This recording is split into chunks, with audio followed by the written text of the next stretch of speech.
స్వామినే నమః. ప్రియ దుఃఖాన్ని పొందుతూ ఉన్నారు.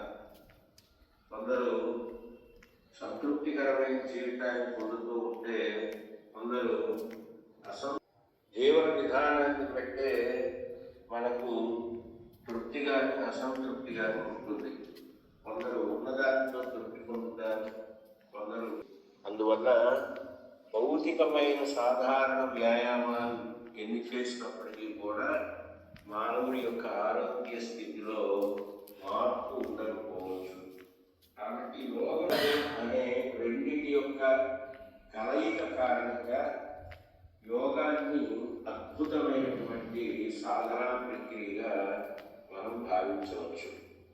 అందుకనే ఆత్మ గొప్పదా అంటే శరీరం బలహీనంగా ఉన్నా కూడా మనస్సు బలంగా ఉన్నప్పుడు ఆ బలహీనమైన శరీరంలో కూడా ఆత్మ అద్భుతమైన కార్యాలు. ఈ బలహీనతకు బలానికి సంబంధించిన ఉదాహరణ కనిపిస్తూ ఉంటుంది. మన నోటిలో మెత్తటి నాలుక ఉంది, గట్టి పళ్ళు ఉన్నాయి. నిజానికి పళ్ళు చాలా బలమైనవి, నాలుక చాలా బలహీనమైనది అని భావిస్తాం. కానీ ఆ రెండింటికి ఒకసారి స్పర్ధ ఏర్పడింది. ఆ స్పర్ధ ఏర్పడినప్పుడు నాలుకను పళ్ళు బెదిరించాయట.